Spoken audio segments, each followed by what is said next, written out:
Par un après-midi d'orage sur Lyon, le fils d'un milliardaire cloué à son fauteuil roulant se retrouva piégé dans la boue pleurant de détresse. Mais une petite fille pauvre fit l'impensable, elle le porta sur son dos, jusqu'à la sécurité sous les yeux incrédules de ceux qui assistèrent à la scène. La pluie tombait ce jour-là comme une colère du ciel, pas la pluie douce qui caresse les vitres, mais celle qui frappe avec rage. Marc Duval se tenait devant les immenses baies vitrées de son bureau, au dernier étage d'un immeuble dominant la ville. De là, il voyait Lyon disparaître sous des rideaux d'eau grise, sagre. Son téléphone vibra pour la 14e fois. C'était sa secrétaire Patricia, la voix tendue d'inquiétude. « Monsieur Duval, l'école vient de rappeler. Les inondations s'aggravent près du parc des Berges. On demande à tous les parents d'envoyer quelqu'un chercher les enfants. » Marc ne détourna pas le regard de la tempête. « Dites à Thomas de prendre la voiture et d'emporter des couvertures supplémentaires. » Thomas était son chauffeur. Il l'avait toujours été. Marc Duval ne faisait pas lui-même les trajets d'école. Il bâtissait des empires. Il concluait des affaires à plusieurs milliards d'euros. À 35 ans, il avait accompli ce que d'autres n'auraient pas fait en 3 vies. Mais aller chercher son fils de 8 ans à l'école, c'était pour le personnel. Son fils Jules, ce garçon dont les jambes ne répondaient plus depuis l'accident 3 ans plus tôt. L'accident qui avait emporté Claire Saffan et laissé Jules dans un fauteuil roulant. L'accident auquel Marc ne pouvait penser sans sentir sa poitrine se serrer jusqu'à l'étouffement. « Monsieur Duval !» La voix de Patricia trembla légèrement. « Thomas ne peut pas passer. Le pont vers le parc des Berges est complètement submergé. Les pompiers disent que... » La main de Marc se crispa sur le téléphone. Pour la première fois depuis des heures, la peur fissura son armure de contrôle. « Que voulez-vous dire, Patricia? » L'école évacue, mais il n'arrive pas à atteindre le terrain où la classe de Jules faisait ses expériences de sciences. L'eau est montée trop vite. Ils sont coincés sur une butte, mais elle devient une île. Marc était déjà en mouvement, attrapant son manteau, ses clés, son portefeuille. Prévenez le SAMU et les pompiers. Dites-leur que mon fils est là-bas. Je paierai tout ce qu'il faut, hélicoptère, bateau, peu importe. Ils essaient de Monsieur Duval, mais la tempête est trop dangereuse pour... Il ne laissa pas finir. Il était déjà dans l'ascenseur privé, descendant les 60 étages, le cœur battant plus fort qu'il ne l'avait fait depuis la nuit où Claire était morte. La nuit où il était arrivé trop tard pour lui dire adieu. 20 minutes plus tard, Marc se tenait au bord de ce qui avait été le parc des Berges. L'eau avait transformé la pente douce en un torrent boueux. Au loin, à peut-être 300 mètres, il les vit un petit groupe de silhouettes recroquevillées sur la butte du terrain de sciences. Des enseignants, des enfants, et quelque part parmi eux, son fils. Jules. Sa voix fut avalée par la tempête. Des gendarmes le retinrent par le bras. « Monsieur, vous ne pouvez pas y aller. Le courant est trop fort. Les secours arrivent, mais avec ce temps... C'est mon fils là-bas. Je comprends, mais si vous entrez, vous vous noierez. Vous devez attendre. » Attendre. Marc Duval avait passé 3 ans à attendre que Jules remarche, attendre que le chagrin s'allège. Attendre que sa vie redevienne autre chose qu'une façade, parfaitement maîtrisée. Et maintenant, on lui demandait encore d'attendre, pendant que son fils était coincé dans l'eau montante. Mais même dans la panique, il savait la vérité. Il était milliardaire, pas sauveteur. Ni son argent, ni son pouvoir ne pouvaient lutter contre ce courant, ni sauver son enfant. C'est alors qu'il la vit. Une petite silhouette longeant la rive. Une fillette 7 ans, tout au plus trempée, jusqu'aux os, ses vêtements en lambeaux collés à sa peau frêle. Elle n'avait ni parapluie, ni manteau de pluie. Ses cheveux noirs plaqués contre son visage, elle grelottait, mais elle ne fuyait pas la crue, elle la fixait. Elle fixait les enfants prisonniers sur la butte lointaine. Et puis, avant que quiconque ne comprenne, avant que quelqu'un puisse la retenir, la fillette entra dans l'eau. « Hé, stop, attrapez cette gamine! cria un pompier. Mais elle avait déjà disparu dans le courant brun. Le sang de Marc se glaça. Encore un enfant qui allait mourir parce que la ville n'avait pas su prévoir la tempête. Une autre famille brisée. Sauf qu'elle ne se noyait pas. La petite nageait. Elle luttait contre le courant avec une détermination incroyable pour quelqu'un d'aussi frêle. Marc resta figé, hypnotisé, la voyant avancer vers le groupe d'enfants, ses petits bras fendant l'eau avec acharnement. « Qui est-ce » murmura Marc. Personne ne répondit. Personne ne savait. Tout ce qu'il pouvait faire, c'était regarder cet enfant, sans abri de 7 ans, tenter ce que ni les sauveteurs entraînés ni les pères riches ne pouvaient faire sauver des vies. Et d'une manière ou d'une autre, Marc sentit qu'elle allait peut-être réussir. Son monde tout entier se rétrécit à cette petite silhouette luttant contre les flots. La fillette parvint miraculeusement jusqu'à la butte où Jules et ses camarades s'étaient réfugiés. Elle se hissa sur la pente boueuse haletante, le corps tremblant. Les enseignants lui faisaient de grands signes sans doute pour lui dire d'attendre les secours, mais elle n'en fit rien. Elle se dirigea droit vers Jules dans son fauteuil roulant. Marc la regarda stupéfait, la voyant soulever son fils et le hisser sur son dos. Les bras de Jules s'enroulèrent autour de ses épaules, son poids faillit la faire plier, mais elle tint bon, puis elle replongea dans l'eau. « Elle le fait vraiment », murmura un gendarme près de Marc. Le trajet du retour fut une agonie. Chaque vague menaçait de les engloutir. La fillette trébucha, tomba à genoux, se releva. Jules s'accrochait à elle, le visage enfoui dans son cou. « Allez, ma petite, encore un peu », murmura Marc. 50 mètres, 40, 30. Il se jeta dans l'eau, à son tour avançant, jusqu'à la zone moins profonde. « J'y suis. Continue. 20 mètres, 15, 10. » Puis il fut là attrapant Jules et le serrant contre lui. Son fils pleurait, tremblait, mais il était vivant. « Papa, elle m'a sauvé. Cette fille m'a sauvé, » sanglota-t-il. Marc se retourna pour la chercher. La petite était assise sur la berge boueuse entourée de pompiers qui l'enveloppaient dans des couvertures de survie. Elle était livide, secouée de frissons. Ses lèvres étaient bleues. Un secouriste parla rapidement dans sa radio. Fillette environ 7 ans, signe d'hypothermie, forte fièvre. Le sang de Marc se glaça. Quoi? Le visage du pompier était grave. Cette gamine est malade, très malade. Elle n'aurait jamais dû sortir par ce temps, encore moins nager dans une crue. Il faut l'emmener à l'hôpital immédiatement. Elle était malade. Marc n'arrivait pas à y croire. Malade, et pourtant elle avait sauvé son fils. On la hissa déjà, sur un brancard. En la soulevant, ses yeux s'ouvrirent brièvement, des yeux sombres fatigués, qui trouvèrent Baya Marc à travers le chaos. Elle essaya de sourire. Le garçon, il va bien. Quelque chose se brisa dans la poitrine de Marc. Oui, ma chérie, il va bien grâce à toi. Elle hocha la tête apaisée, puis ferma les yeux. Attendez, cria Marc. Comment s'appelle-t-elle? Où sont ses parents? Un secouriste secoua la tête. Aucune pièce d'identité. Vêtements donnés par un foyer. On pense qu'elle est sans abri. Les portes de l'ambulance se refermèrent. La sirène hurla. La fillette qui avait sauvé son fils disparut dans la tempête. Marc resta là serrant Jules contre lui, regardant les gyrophares rouges s'éloigner. Autour d'eux, des parents retrouvaient leurs enfants.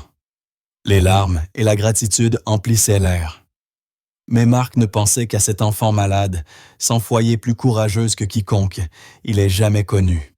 « Papa » murmura Jules, « il faut l'aider, il faut la retrouver. » Pour la première fois depuis 3 ans, Marc sentit autre chose que le vide. Il sentit un but. « On la retrouvera, Jules, je te le promets. » Les urgences de l'hôpital Necker Enfants Malades étaient en plein chaos. Mark traversa les couloirs comme s'il en était le propriétaire, ce qui d'une certaine façon n'était pas faux. Sa fondation avait financé une aile entière de l'hôpital. Jules, dans son fauteuil, refusait de rentrer tant qu'il n'aurait pas retrouvé son ange. Monsieur Duval, appela une voix. C'était la docteure Suzanne Chen, une tablette à la main. Votre fils est tiré d'affaire, aucune blessure, pas d'hypothermie. Il a eu de la chance. Et la file qui l'a sauvé. Le regard de la docteure changea. Elle est en soins intensifs pédiatriques. Pneumonie sévère. Elle était malade depuis au moins une semaine. Le fait qu'elle soit entrée dans l'eau dans cet état. Elle secoua la tête. Les prochaines 48 heures seront décisives. Peut-on la voir? Elle est inconsciente et il y a des protocoles.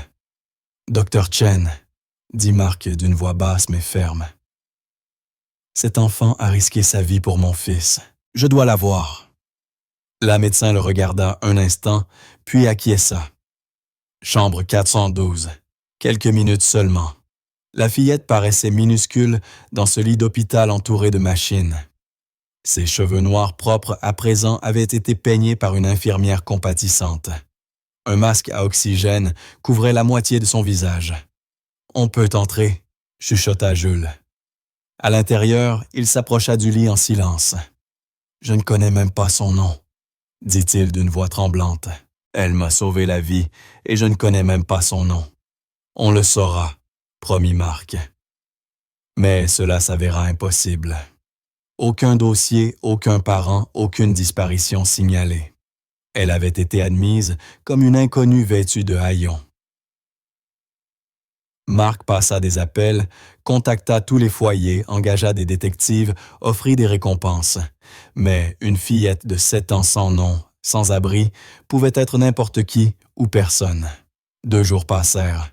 Son état se stabilisa sans s'améliorer. Toujours inconsciente, elle livrait un combat que les milliards de marks ne pouvaient pas gagner. Il venait chaque jour, parfois avec Jules, parfois seul. Peu à peu, il se surprit à lui parler, à lui confier ce qu'il n'avait jamais dit à personne. « Ma femme est morte il y a 3 ans », murmura-t-il le 3e jour. Accident de voiture. Elle emmenait Jules à l'entraînement. Claire est morte sur le coup. Jules a eu la colonne brisée. Les médecins ont dit qu'il ne remarcherait jamais. Les machines bipeinent doucement. Je m'en veux.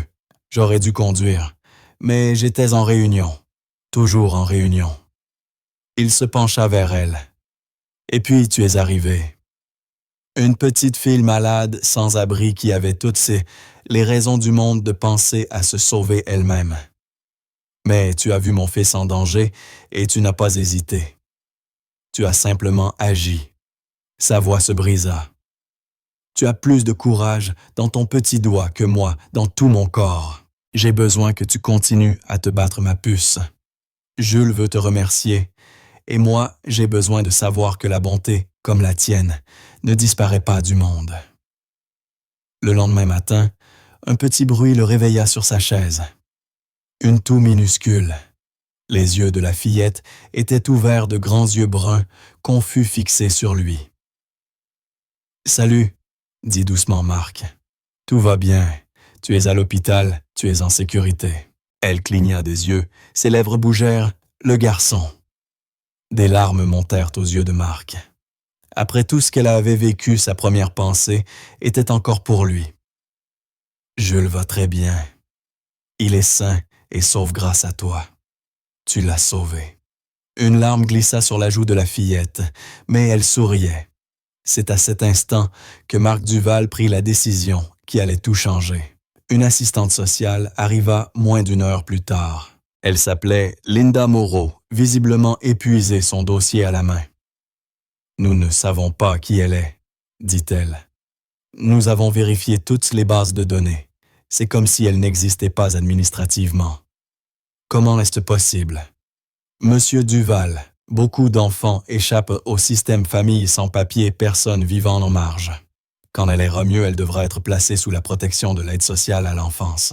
Et si je ne voulais pas qu'elle y aille, je veux l'adopter. » Linda le fixa stupéfaite.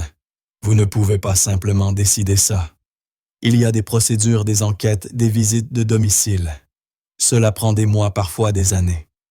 J'ai des ressources, des avocats, des contacts. J'ai une maison avec de la place et un fils qui ne parle plus que d'elle. Dites-moi quoi faire. Pourquoi? Demanda Linda. La vraie raison. Marc pensa à Claire, à Jules qui souriait pour la première fois depuis la mort de sa mère, à cette petite fille qui était entrée dans les eaux boueuses sans réfléchir. Parce que mon fils recommence à sourire grâce à elle. Il veut l'aider, et moi je veux être le genre d'homme qui fait ce qu'il faut même quand c'est compliqué. Linda hocha lentement la tête. Très bien. Je vais lancer le dossier, mais ce ne sera pas facile. Cela peut prendre 6 mois ou plus. Et d'ici là, si vous êtes reconnu apte à être famille d'accueil, elle pourrait être placée chez vous temporairement, mais il faut d'abord plusieurs semaines d'évaluation. Cet après-midi-là, Marc retourna dans la chambre 412. La fillette était réveillée, assise à demi, mangeant un peu de crème dessert avec l'aide d'une infirmière. Elle semblait dépassée par tout ce qui l'entourait, mais quand elle vit Marc, son expression s'adoucit. « Salut, petite courageuse », dit-il avec un sourire. « Tu te sens mieux ?» Elle hocha timidement la tête. « J'y ai beaucoup pensé », continua-t-il. « Tu as sauvé mon fils, et je ne connais même pas ton prénom. » La fillette resta silencieuse un long moment, puis murmura à peine « Lila. » Lila, c'est un très joli prénom. Moi, je m'appelle Marc, et mon fils s'appelle Jules. Le garçon que tu as sauvé. Jules, répéta-t-elle avec un léger sourire. Lila, je dois te poser une question importante. Tu as de la famille, des parents. Quelqu'un qui te cherche. Le sourire s'effaça. Elle secoua la tête, des larmes lui montant aux yeux. « Eh, c'est d'accord, » dit doucement Marc. « Je veux juste t'aider. » « Maman est partie, » chuchota Lila. « Elle est tombée malade l'hiver dernier. On vivait dans une voiture. Elle a eu très froid, très malade. Et puis elle s'est endormie pour toujours. » Le cœur de Marc se serra. « Je suis tellement désolé, ma chérie. » « J'ai essayé de l'aider, » sanglota Lila. « J'ai essayé de la garder au chaud, de trouver de la nourriture et des médicaments, mais je n'ai pas réussi. Je n'ai pas pu la sauver. » « Oh, Lila !» Marc prit sa petite main. « Ce qui est arrivé à ta maman n'est pas ta faute. Tu étais une enfant. Tu as fait tout ce que tu pouvais. Elle me manque. Je sais. Ma femme me manque aussi. La maman de Jules. Elle est morte dans un accident. Et parfois la douleur est si forte que j'ai du mal à respirer. Mais tu sais ce qui aide. Être entouré de personnes qui tiennent à toi. Lila, veux-tu que Jules et moi soyons ces personnes pour toi? » Elle cligna des yeux surprise. « Que voulez-vous dire? Quand tu iras mieux et que tu sortiras d'ici, je ne veux pas que tu ailles chez des inconnus. Je veux que tu viennes vivre avec nous. Tu aurais ta propre chambre, des vêtements chauds, de la bonne nourriture, les meilleurs médecins. Mais surtout, tu aurais une famille si tu en veux une. » Lila le fixa longuement. « Mais pourquoi je ne suis personne? » « Tu n'es pas personne. Tu es la fille courageuse qui a sauvé mon fils. Tu es Lila et tu es extraordinaire. Ce serait un honneur si tu acceptais que je devienne ton papa. » Les larmes revinrent, mais elles étaient différentes des larmes d'espoir. Lila serra la main de Marc. « Oui, » murmura-t-elle. « Oui, s'il vous plaît. » La vie parfaitement réglée de Marc Duval devint à la fois merveilleuse et terrifiante. Le premier mois fut plus difficile qu'il ne l'avait imaginé. Il avait bâti des empires, négocié des contrats à plusieurs milliards, mais être père d'une fillette de 7 ans traumatisée et habituée à la rue fut la tâche la plus ardue de sa vie. Laila rentra à la maison un après-midi gris d'octobre. Marc avait transformé une chambre d'amis en véritable conte de fées murs roses. Pâle lit à baldaquin, étagère pleine de livres et de peluches, une fenêtre donnant sur la ville. Mais quand Lila entra, elle éclata en sanglots. « Qu'est-ce qui ne va pas? » demanda Marc paniqué. « On peut tout changer si tu veux. » « C'est trop. sanglota-t-elle. « Je ne le mérite pas. » Mark s'agenouilla à sa hauteur. « Rien dire. Lila, tu mérites tout ça et bien plus encore. Tu n'es pas un fardeau. Tu es une bénédiction. » Mais il fallut du temps pour la convaincre. Lila se réveillait à l'aube, faisait son lit avec une précision presque militaire, comme si le moindre désordre pouvait lui attirer des ennuis. Elle mangeait de toutes petites portions de peur que la nourriture vienne à manquer. Au moindre bruit fort, elle sursautait et s'excusait sans cesse. Jules, pourtant, était déterminé à l'aider. Malgré son fauteuil roulant, il s'était autoproclamé son guide. Un soir, il lui dit « Tu n'as pas besoin d'avoir peur ici. Papa est très riche. On a tellement de nourriture qu'on en jette. Et la maison est immense. Tu ne prends la place de personne. » Lila le regarda avec de grands yeux. « Vraiment, vraiment. Et puis, tu es la personne la plus géniale que je connaisse. Tu m'as porté à travers une inondation. Tu es comme une super-héroïne. » Un vrai sourire, le premier que Mark ait jamais vu sur son visage, illumina celui de Levette, de la fillette. Les nuits, en revanche, étaient les plus dures. Lila faisait des cauchemars terribles qui la faisaient hurler. La première fois, Mark accourut et la trouva se débattant dans son lit, criant après sa mère. « Je suis là, » dit-il en s'asseyant sur le bord du lit. « Tu es en sécurité. Ce n'est qu'un mauvais rêve. » Elle se jeta dans ses bras, sanglotant contre son épaule. Mark la serra fort, cette petite fille qui était devenue sa fille, et sans s'en rendre compte, il pleura aussi. « Je t'aime, ma chérie.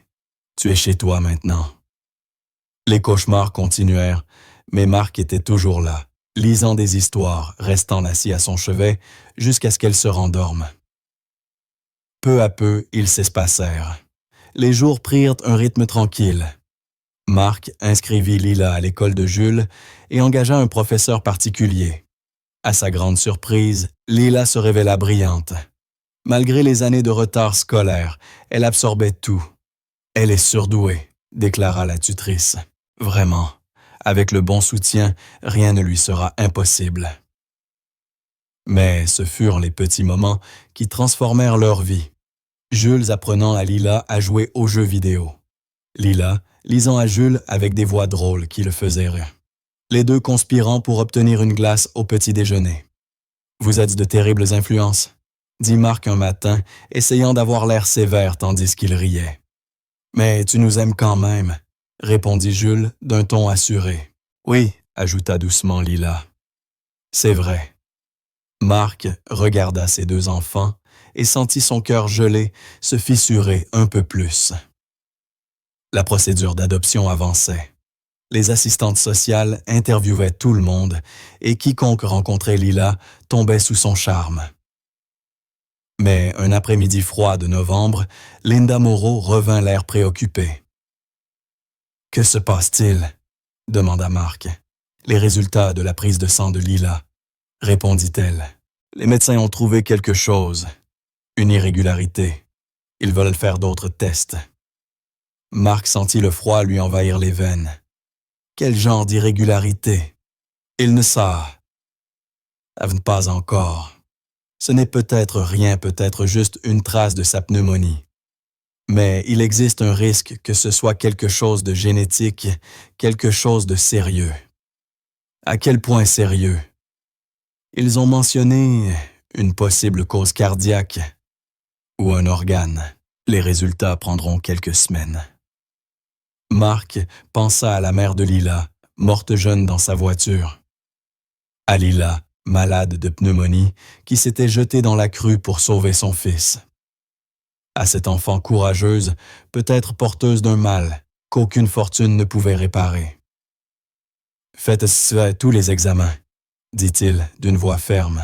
« Tous les spécialistes, tout ce qu'il faut. » Quand Linda partit, Mark resta seul. À travers la porte, il entendait Lila et Jules rire ensemble. Des sons ordinaires d'un après-midi ordinaire, sauf que plus rien n'était ordinaire. Et pour la première fois depuis qu'il avait décidé de l'adopter, Mark ressentit tout le poids de la peur. Et s'il la perdait, elle aussi. Et si cette petite fille qui avait ramené la lumière dans leur vie disparaissait comme Claire? Et si son amour, encore une fois, ne suffisait pas à sauver quelqu'un?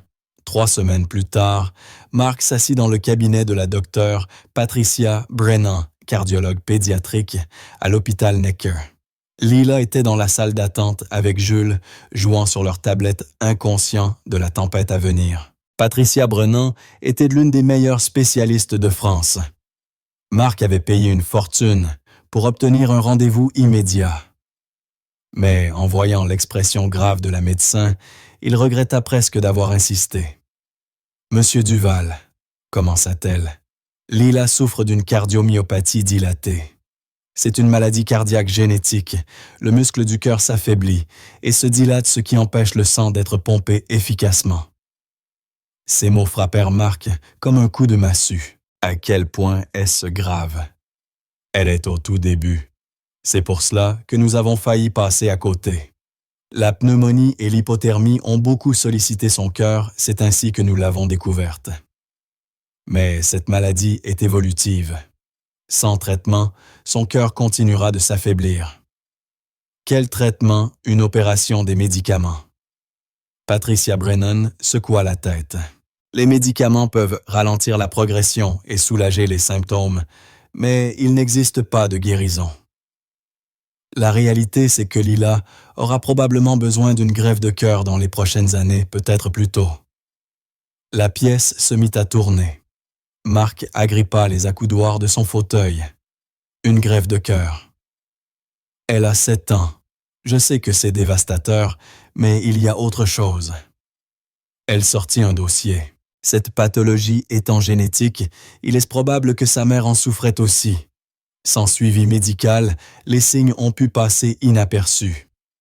Autrement dit, quand Lila s'est jetée dans cette inondation pour sauver votre fils, elle était déjà malade. Pas seulement atteinte de pneumonie, mais d'une maladie cardiaque qui rendait tout effort extrême, potentiellement mortel. Ce qu'elle a fait ce jour-là n'était pas seulement courageux. C'était un miracle. Son cœur aurait dû céder. Mark sentit les larmes lui brûler les yeux. Elle aurait pu mourir. Elle avait failli mourir. Cette combinaison de maladies et d'épuisement aurait dû lui être fatale. Cette petite fille avait le cœur d'une combattante, même si ce cœur physiquement la trahissait peu à peu. « Que devons-nous faire maintenant ?» demanda-t-il d'une voix éteinte. « Nous commençons un traitement immédiatement pour soutenir la fonction cardiaque, » répondit la docteure Brennan. « Des contrôles chaque semaine, des examens chaque mois. Nous devons la maintenir aussi stable que possible et l'inscrire sur la liste des greffes. »« Combien de temps faudra-t-il attendre ?» demanda Mark. Le silence de la médecin fut une réponse en soi. Mark se pencha en avant. « Dites-moi ce dont elle a besoin. N'importe quel spécialiste, n'importe quel traitement, n'importe où dans le monde. L'argent n'est pas un problème. »« Je le sais, » répondit Patricia doucement, « et vos ressources seront utiles. Mais au bout du compte, Lila a besoin d'un donneur. C'est la seule chose que votre fortune ne peut pas acheter. Nous ne pouvons qu'attendre. Et espérer. Espérer, répéta Mark amer. Vous voulez que je dise à cet enfant que son avenir dépend de l'espoir? Non, dit la docteure avec douceur. Vous devez lui dire qu'elle est aimée, qu'elle n'est pas seule et que vous vous battrez pour elle chaque jour. C'est cela dont elle a besoin. Mark retrouva Lila et Jules dans la salle d'attente.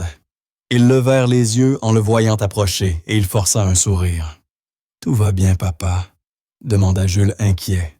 « Tout va très bien », mentit Mark d'un ton calme.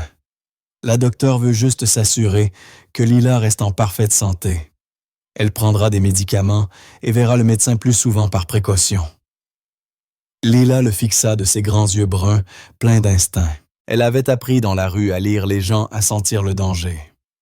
Mark vit qu'elle savait qu'il ne disait pas tout, mais elle ne posa pas de questions. Elle hocha simplement la tête et prit sa main en sortant. Cette nuit-là, lorsque les enfants furent endormis, Marc se tint debout dans son bureau, face à la baie vitrée. La ville s'étendait au-dessous, illuminée des millions de lumières, représentant des millions de vies. Quelque part, il y avait une famille qui ignorait encore que la tragédie allait frapper. Quelque part, il y avait un enfant dont le cœur s'arrêterait, mais dont la mort pourrait sauver Lila. Cette pensée le rendait malade. Comment pouvait-on prier pour une chose pareille? Comment pouvait-on espérer un miracle qui nécessitait le cauchemar d'une autre famille? Son téléphone vibra. Un message de Linda Moreau. Audience d'adoption fixée au 15 décembre. La juge souhaite rencontrer Layla. Bonne nouvelle, le dossier avance. Le 15 décembre. 6 semaines plus tard, Lila deviendrait officiellement sa fille, si tout se passait bien. Si elle vivait assez longtemps pour le voir. Marc ferma les yeux et pensa à Claire. Il murmura pour elle, pour Dieu, pour quiconque voudrait bien l'entendre. « Je ne peux pas en perdre une autre. Aide-moi à la sauver. » La ville scintillait. La nuit s'épaissit. Dans sa chambre, Lila dormait paisiblement inconsciente, que son nouveau père venait d'apprendre qu'elle vivait à crédit inconsciente, que l'homme qu'elle avait sauvé était désormais prêt à soulever ciel et terre pour la sauver à son tour, même si cela devait le conduire aux recoins les plus sombres de l'espoir et du désespoir, même s'il devait apprendre que parfois l'amour ne suffit pas. Décembre arriva avec la pluie froide et des peurs plus lourdes. Lila entra en classe de CE1, à l'école de Jules, un rayon de lumière dans la grisaille. Sa maîtresse appelait Marc chaque semaine émerveillé. Lila est exceptionnelle, Monsieur Duval. Première en lecture et en mathématiques, toujours gentille, toujours prête à aider les autres. En 20 ans de métier, je n'ai jamais rencontré une enfant comme elle. Mais sous cette normalité, vivait la terreur. Chaque matin, Marc vérifiait les médicaments de Lila. Chaque soir, il s'arrêtait devant sa porte pour écouter sa respiration. Chaque rendez-vous médical ressemblait à une marche vers l'échafaud. Les rapports de la docteure Brennan restaient identiques, stables, mais en déclin. Le traitement aidait, mais c'était un pansement sur une plaie ouverte. Le cœur de Lila faiblissait lentement mais sûrement. « Combien de temps encore ?» demanda Marc lors d'un rendez-vous alors que Lila était hors de la pièce. 6 mois, peut-être 1 an avant qu'elle passe en statut critique sur la liste de greffe. Après, la médecin ne termina pas sa phrase. Elle n'en avait pas besoin. Le jour de l'audience arriva le 15 décembre. Marc habilla Lila d'une robe bleue magnifique. Elle ressemblait à une petite princesse nerveuse et excitée. La juge Marguerite Solange, une femme sévère aux cheveux argentés et aux yeux perçants, interrogea d'abord Marc. « Monsieur Duval, vous êtes un homme d'affaires très occupé à la tête de plusieurs sociétés. Comment allez-vous concilier vos responsabilités? » « Madame la juge, mon fils et ma fille sont ma seule véritable responsabilité. Le reste n'est que du travail. » Puis la juge parla seule avec Lila. Marc attendit dehors, arpentant le couloir pendant que Jules, plus calme, l'observait depuis son fauteuil. « Elle dira oui, » affirma-t-il avec assurance. « Lila est la meilleure. Tout le monde peut le voir. » 20 minutes plus tard, Layla sortit les larmes aux yeux. Le cœur de Marc s'arrêta. « Ma chérie, qu'est-ce qu'il y a? » Elle se jeta dans ses bras. Elle a dit oui. La juge a dit oui. « Je suis vraiment ta fille maintenant. » Marc la serra fort, sentant ses propres larmes couler. « Tu as toujours été ma fille, Lila. Maintenant, c'est simplement officiel. » La juge Solange les rappela dans la salle. « Monsieur Duval, j'approuve cette adoption. Cette petite fille m'a dit qu'elle priait chaque soir pour pouvoir rester avec vous, et Jules pour toujours. Elle m'a aussi dit que vous étiez le meilleur papa du monde, même si vous brûlez parfois le petit déjeuner. » Marc rit à travers ses larmes. « Mais plus encore, » poursuivit la juge Solange avec un léger sourire. Je vois comment vous la regardez, comme si elle avait accroché la lune dans le ciel. C'est ce que chaque enfant mérite. Félicitations, Monsieur Duval. Elle est officiellement la vôtre. Ce soir-là, ils fêtèrent l'événement. Mark commanda des pizzas, le plat préféré de Lila. Ils regardèrent des films et mangèrent des glaces. Pendant quelques heures, ils furent simplement une famille ordinaire, célébrant un moment de bonheur. Mais plus tard, lorsque les enfants dormaient, Mark s'assit seul dans son bureau, un verre de whisky à la main qu'il ne but pas. Linda Morrow lui avait envoyé les documents d'adoption définitifs. Lila Grace Duval s'affilait légalement, et pour toujours, à moins qu'il ne la perde. Son téléphone sonna. C'était la docteure Brennan. « Monsieur Duval, je voulais que vous l'appreniez de ma bouche. Nous avons décidé d'avancer Lila dans la liste des greffes. Ses derniers examens montrent une dégradation plus rapide que prévu. Elle est désormais en catégorie haute priorité. » La main de Mark se crispa sur le téléphone. Qu'est-ce que cela signifie? Cela signifie qu'il faut trouver un cœur et vite. Les 6 prochains mois seront critiques. Si nous n'avons pas de donneur dans ce délai, combien de temps lui reste-t-il sans greffe? Peut-être 1 an, peut-être moins. Je suis désolé, Mark. J'aimerais avoir de meilleures nouvelles. Quand l'appel se termina, Mark resta dans le noir. Sa fille, sa courageuse, brillante, magnifique fille n'avait peut-être qu'1 an à vivre, et ni son argent, ni son pouvoir ne pouvaient changer cela. Il pensa à la mère de Lila, morte seule dans une voiture, pendant que sa fille tentait de la sauver. À Lila, elle-même plongeant dans une crue avec un cœur malade pour sauver l'enfant d'un inconnu. À l'injustice cosmique de tout cela. « Je ne te laisserai pas partir », murmura-t-il dans l'obscurité. « Jamais. » Mais pour la première fois de sa vie, Mark Duval ne savait pas comment tenir une promesse. Janvier apporta la neige et une décision qui entrait Mark à jamais. L'état de Lila s'aggrava. Elle se fatiguait vite, ne jouait plus aussi longtemps que Jules. Elle s'endormait dans la voiture à son bureau devant les films. Les médicaments perdaient leur efficacité. Mark lança l'argent comme une arme. Il engagea la meilleure équipe médicale, finança la recherche sur les maladies cardiaques, contacta tous les centres de greffe du pays pour supplier qu'on priorise le dossier de Lila.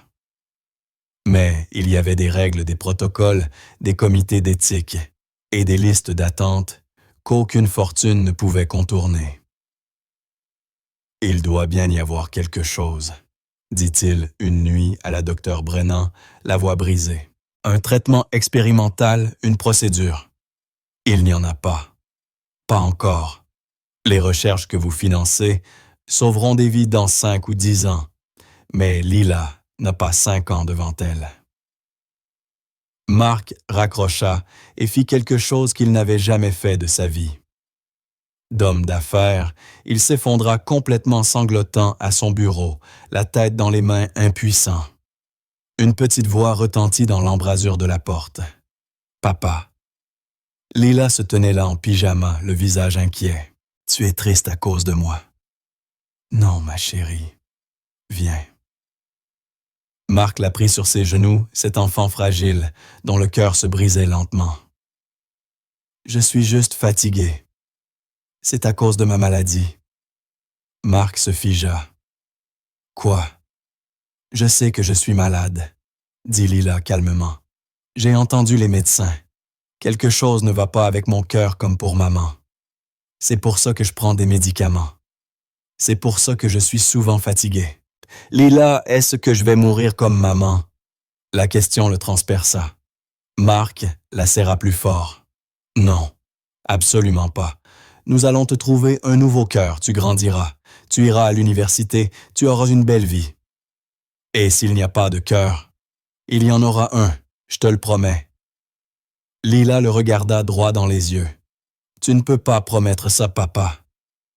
Tu n'es pas Dieu. » La sagesse dans ses yeux d'enfant le brisa à nouveau.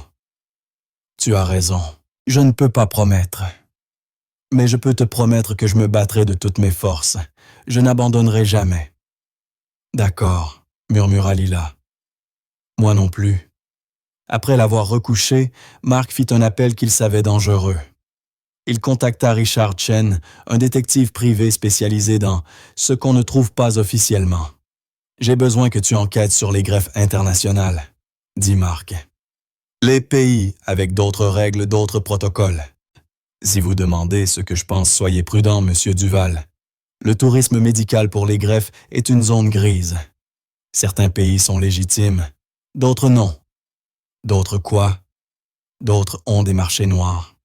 Des organes issus de sources douteuses de morts suspectes. Vous ne voulez pas aller sur ce terrain-là. Ce que je ne veux pas, c'est regarder ma fille mourir. Je comprends, mais même si vous trouviez quelque chose, pourriez-vous vivre avec vous-même? Et elle? Mark ne répondit pas. Il n'en savait rien. Le lendemain matin, il fut réveillé par les sirènes. Lyle s'était effondré dans la salle de bain. L'ambulance l'emmena à l'hôpital Necker, où la docteure Brennan travailla toute la nuit pour la stabiliser. Son cœur décline plus vite que prévu, dit-elle épuisée. Nous parlons maintenant de semaines, pas de mois. Peut-être de jours si la malchance s'en mêle. Mettez-la en haut de la liste. Elle y est déjà, Marc. Mais il y a d'autres enfants tout aussi malades, d'autres familles tout aussi désespérées. Le système ne fonctionne pas en fonction de qui peut payer le plus, expliqua la docteure Brennan d'une voix lasse. Il fonctionne selon la gravité médicale et la compatibilité. Alors changez le système, gronda Marc. Je ne peux pas, et vous non plus. Tout ce que nous pouvons faire, c'est espérer. Marc passa 3 jours au chevet de Lila. Jules venait chaque après-midi après l'école, faisait ses devoirs dans un coin et racontait des histoires à sa sœur pour lui remonter le moral. La 3e nuit, Lila se réveilla et aperçut son père endormi sur la chaise à côté de son lit. « Papa, » murmura-t-elle. Il sursauta. « Je suis là, ma chérie. Tu as besoin de quelque chose. Oui, je veux que tu saches quelque chose. » Sa voix était faible, mais décidée. « Si je meurs, que n'est pas grave. J'ai eu une famille. J'ai eu toi et Jules. C'est plus que tout ce dont j'avais rêvé. » Marc sentit sa gorge se serrer. « Tu ne vas pas mourir, ma puce. Mais si ça arrive, je veux que tu sois heureux. Promets-le-moi. » Il ne put parler. Il serra simplement sa main et pleura. Le lendemain matin, la docteure Brennan prit Marc à part. « Nous avons une piste.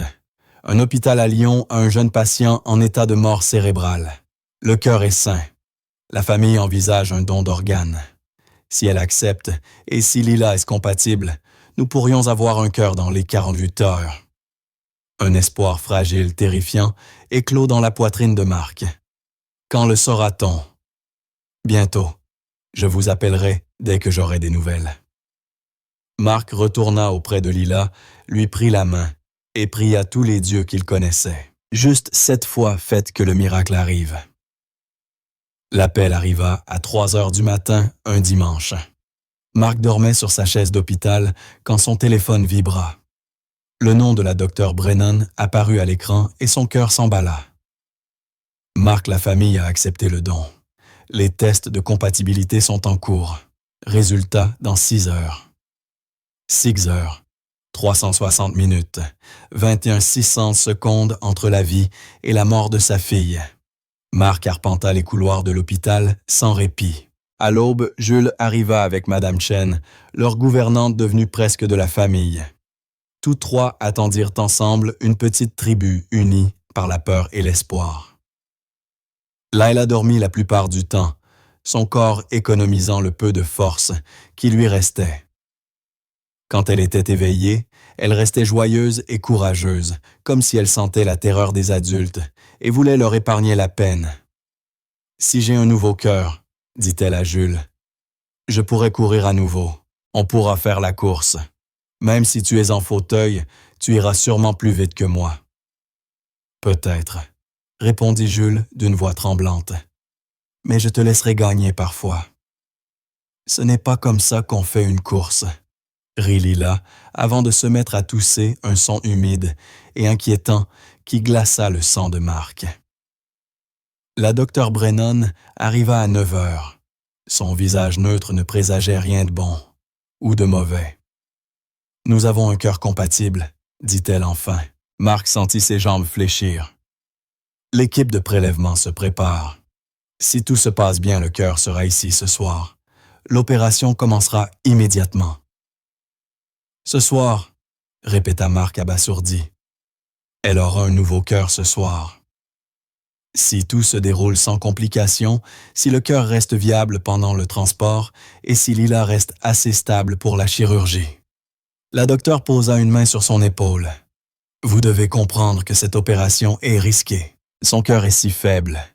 Il y a une chance qu'elle ne survive pas. Et l'alternative? La laisser mourir sans rien tenter. Non, nous opérons. Mais vous devez être prête à tout. Marc n'était pas prêt. Personne ne pouvait l'être face à la possibilité de perdre un enfant. Il annonça la nouvelle à Lila avec précaution. « Ma chérie, les médecins ont trouvé un cœur pour toi. Tu vas avoir une opération ce soir. » Les yeux de la fillette s'écarquillèrent. « Vraiment, quelqu'un me donne son cœur. Oui, ma puce, quelqu'un de très généreux. »« Cette personne est morte ?» demanda-t-elle doucement. Marc hésita puis hocha la tête. « Oui. » Lila resta silencieuse un long moment. « C'est triste. Leur famille doit être très triste. » « Oui. Mais ils ont voulu aider d'autres personnes, même dans leur chagrin. Ils ont voulu que le cœur de leur enfant continue à battre même dans quelqu'un d'autre. » Lila releva la tête, les yeux brillants. « Alors je dois vivre. Je dois vivre pour nous deux, pour moi, et pour celui qui est mort, Tetworth. » Marc, désormais incapable de retenir ses larmes, murmura « Oui, ma chérie, tu dois vivre. » La journée s'étira comme un supplice. Les nouvelles arrivaient heure par heure. Le prélèvement s'était bien passé. Le cœur était sain. Le transport suivait son cours. Chaque bonne nouvelle semblait un cadeau fragile, prêt à se briser. À 18 heures, on prépara Lila pour la chirurgie. Elle paraissait minuscule sur le brancard, avalée par les draps et les blouses d'hôpital. Jules lui tint la main jusqu'à la dernière seconde.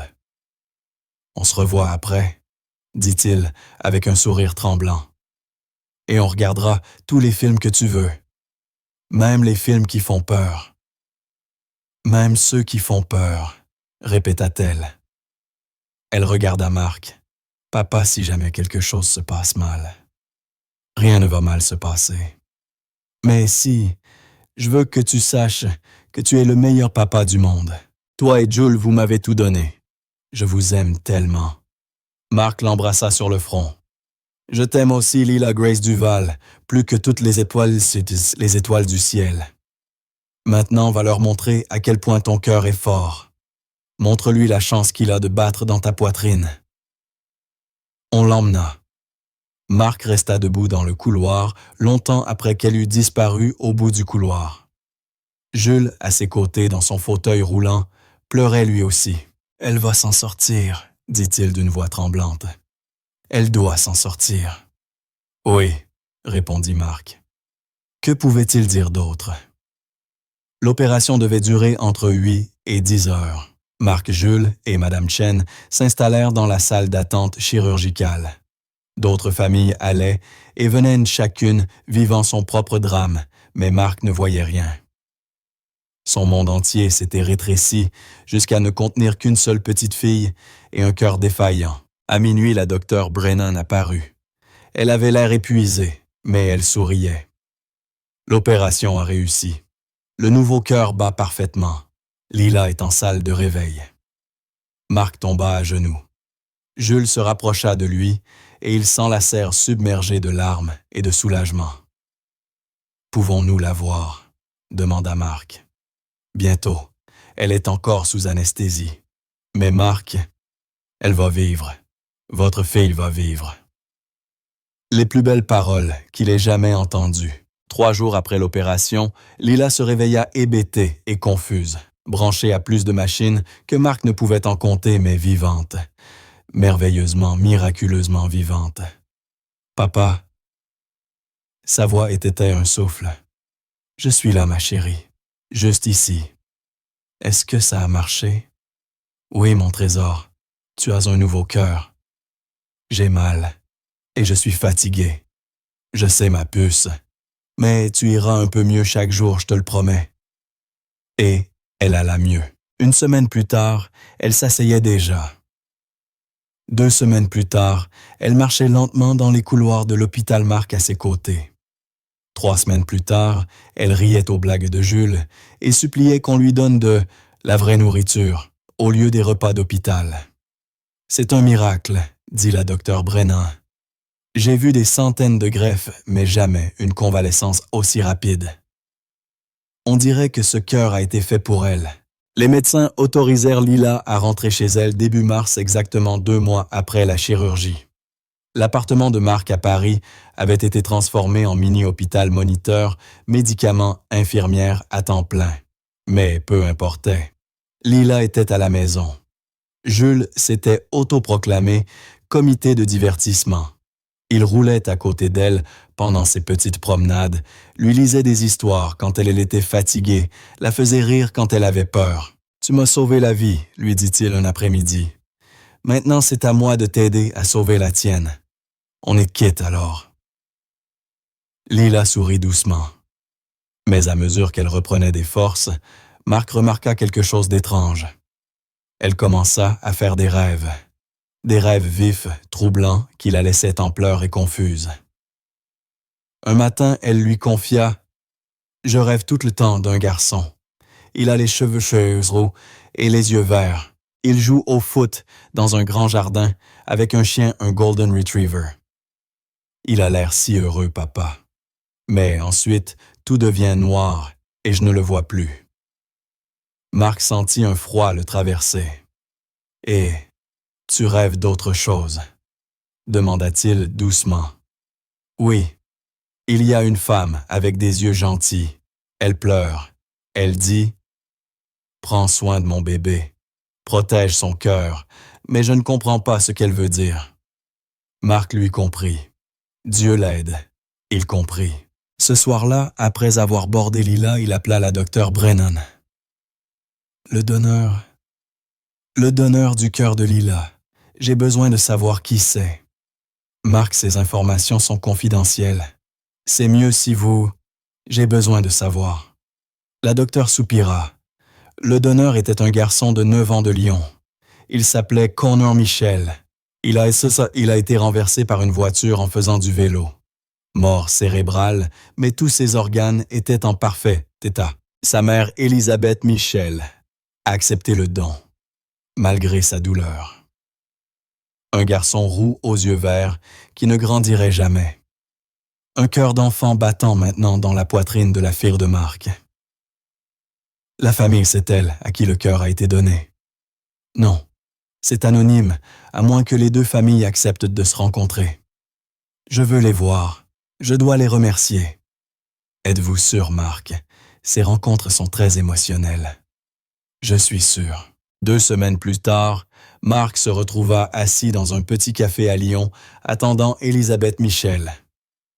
Elle arriva amaigrie, les yeux rougis, une femme rousse, aux yeux verts, les mêmes que son fils.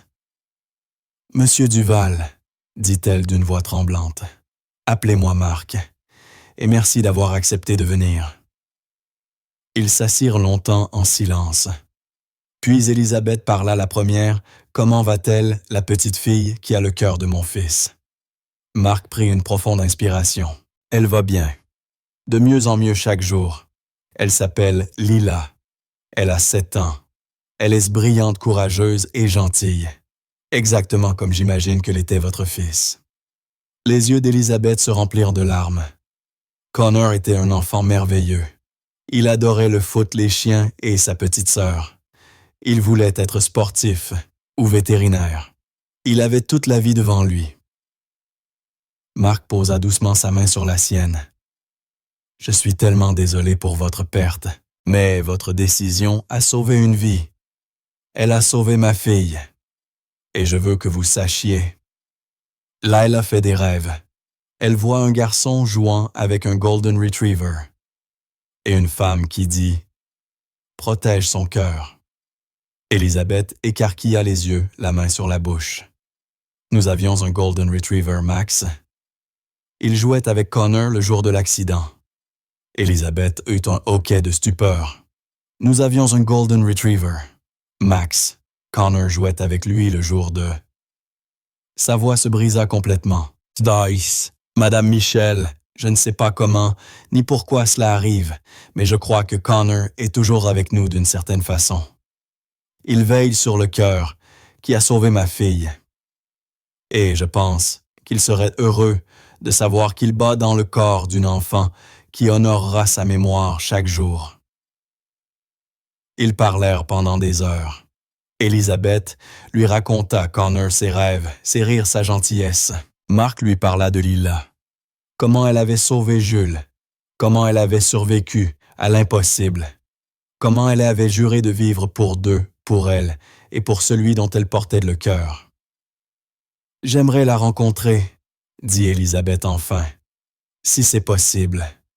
J'ai besoin d'entendre à nouveau son cœur, même s'il bat dans quelqu'un d'autre. » Elle aimerait ça aussi, répondit Marc.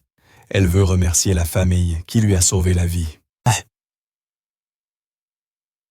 La rencontre fut fixée à la semaine suivante. Lila était nerveuse, vêtue de sa robe préférée, serrant fort la main de son père. « Et si elle est triste à cause de moi? » chuchota-t-elle. « Et si me voir lui rappelle trop Connor? »« Alors nous serons tristes avec elle, » dit doucement Marc. « Mais je crois que te voir l'aidera à guérir comme le cœur de son fils t'a aidé à guérir toi. » Elizabeth arriva avec son mari David et leur fille Émilie 6 ans. Dès qu'elle vit Lila, Elizabeth éclata. En larmes, tomba à genoux et la serra tendrement dans ses bras. « Merci, » murmura-t-elle. « Merci de prendre soin de son cœur. »« Je te le promets, » répondit Lila. « Je te promets de vivre la plus belle vie pour nous deux. » Elizabeth posa la main sur la poitrine de Lila, sentant les battements réguliers du cœur de son fils. « Il est encore là, » souffla-t-elle. « Mon bébé est toujours là. » Et à cet instant précis, deux familles brisées par la perte commencèrent à guérir ensemble. Le printemps arriva paré de cerisiers en fleurs et de nouveaux départs. Lila rayonnait. Son énergie revenait semaine après semaine. Elle courait au parc prudemment, mais elle courait. Elle riait sans s'essouffler. À tous égards, elle était une fillette de 8 ans en pleine santé. Mais elle avait changé. Transformée par ce qu'elle avait vécu. « Papa, » dit-elle un soir, alors qu'ils étaient assis sur le balcon du penthouse. « Je veux faire quelque chose d'important. »« Quoi donc, ma chérie? »« Je veux aider les autres enfants comme moi. Ceux qui attendent une greffe, ceux qui ont peur. » Marc regarda sa fille, cette enfant courageuse et brillante, à qui la vie avait offert une seconde chance. « Et comment veux-tu faire ça? » « J'y ai réfléchi. Tu es riche, non genre, très riche. » Marc éclata de rire. « Oui, on peut dire ça. Alors on pourrait créer quelque chose, une fondation, pour aider les familles qui ne peuvent pas payer les soins pour financer la recherche sur les greffes. Comme ça, aucun enfant n'aurait à mourir en attendant un cœur. » Marc sentit les larmes lui monter aux yeux. « Lila, c'est une idée magnifique.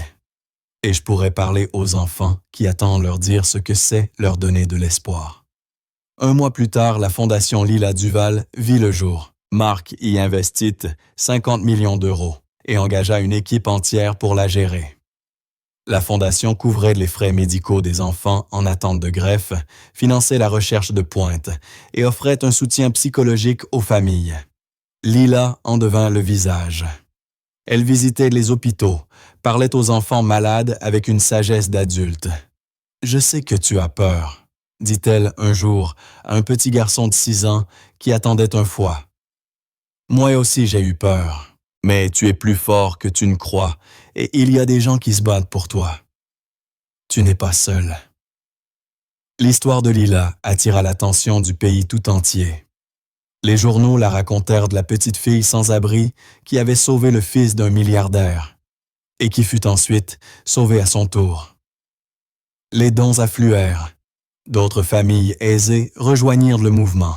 Mais le moment le plus fort eut lieu 6 mois après la greffe.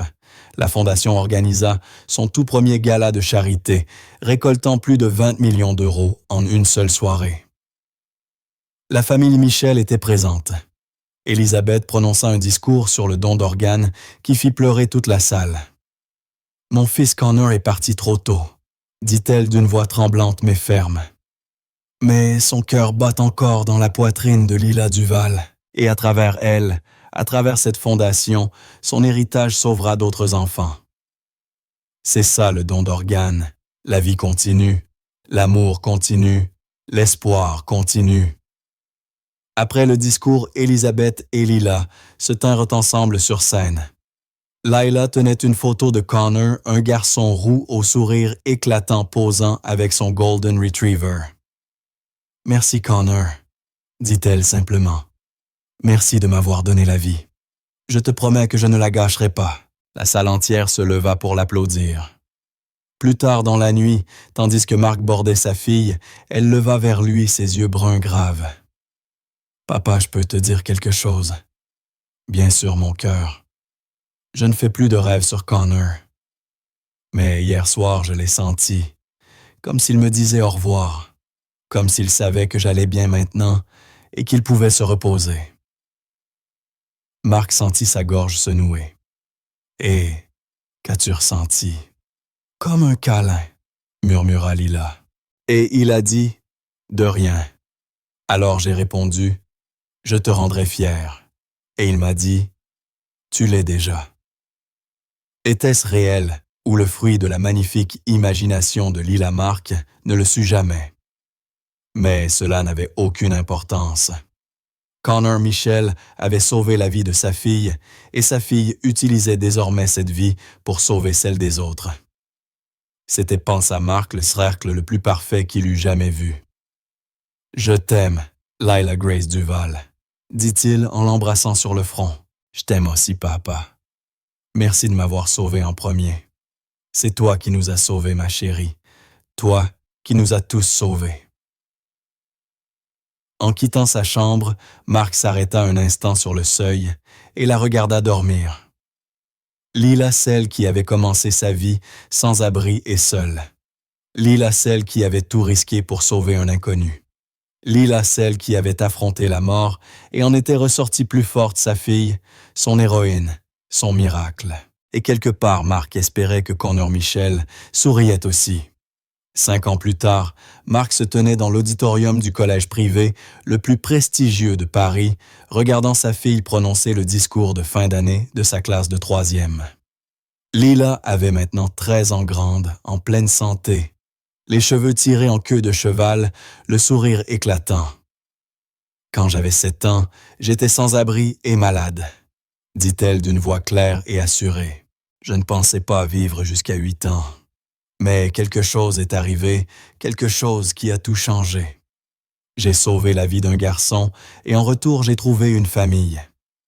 Puis un autre garçon, que je n'ai jamais rencontré, m'a sauvé la vie en me donnant son cœur. Et j'ai appris la leçon la plus importante qui soit, nous sommes tous liés. Nos choix ont des répercussions que nous ne pouvons pas imaginer. Marc sentit les larmes lui monter aux yeux. À côté de lui, Jules 16 ans toujours en fauteuil roulant mais rayonnant. Capitaine de l'équipe de basket fauteuil de l'école et tout juste admis à Polytechnique. Derrière eux, Elisabeth et David Michel, avec leur fille Émilie, 11 ans. Au fil des années, ils étaient devenus une famille élargie, partageant les fêtes, célébrant la mémoire de Connor, tout en embrassant le miracle de la vie de Lila.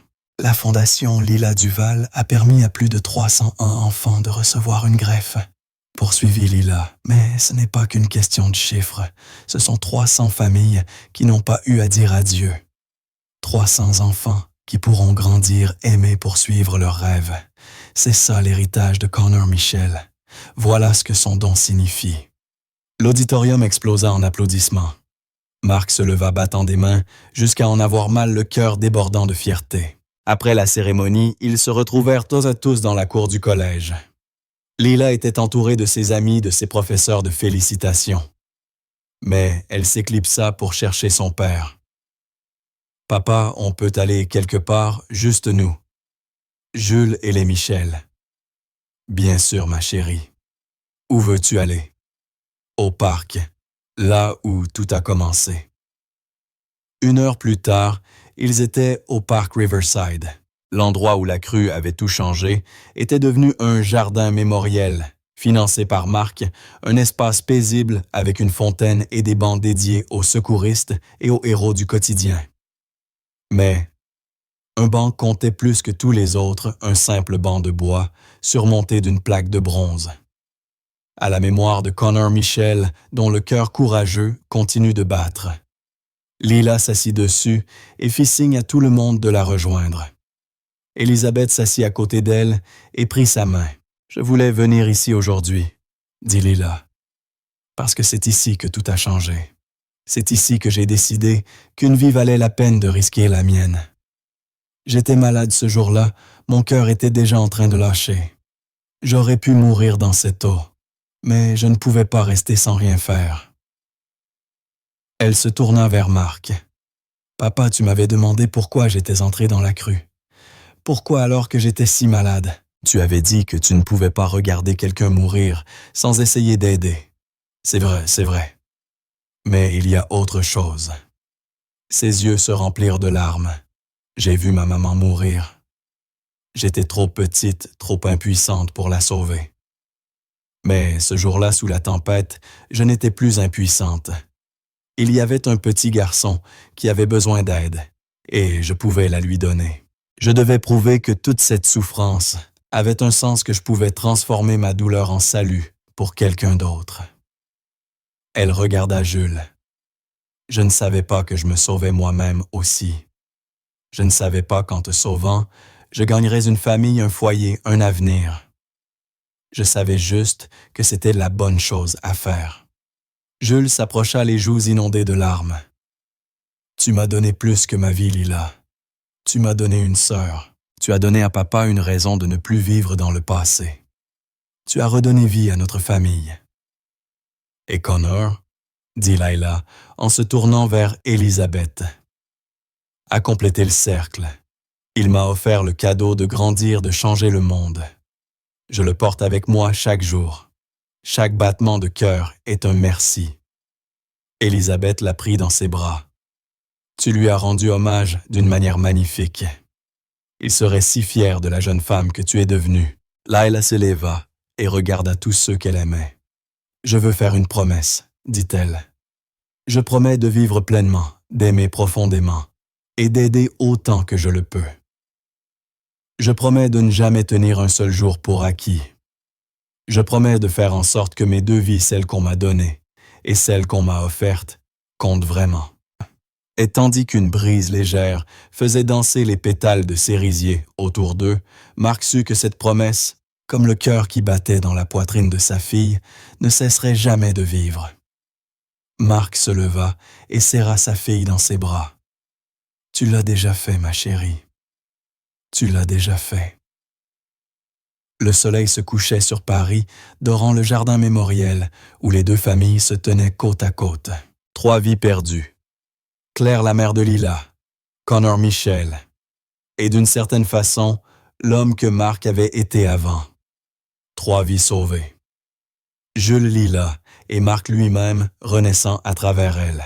« Papa, » demanda Lila doucement en regagnant la voiture, « est-ce que tu te demandes parfois pourquoi tout ça est arrivé comme ça? » Marc réfléchit un instant.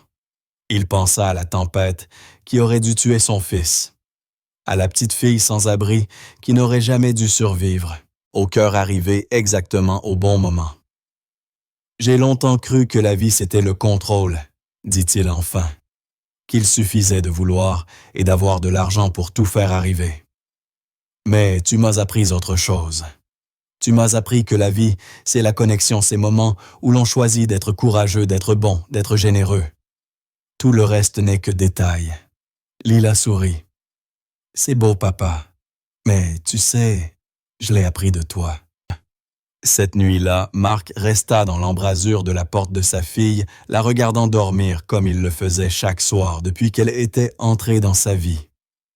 Elle avait 13 ans maintenant, plus la frêle fillette de 7 ans qu'il avait rencontrée. Mais elle restait son miracle. Sa lumière. Son héroïne. Son téléphone vibra. Un email de la fondation Laila Duval, une autre famille, demandait de l'aide pour payer la greffe de leur enfant. Encore une vie à sauver. Marc sourit. Demain, il en parlerait avec Laila.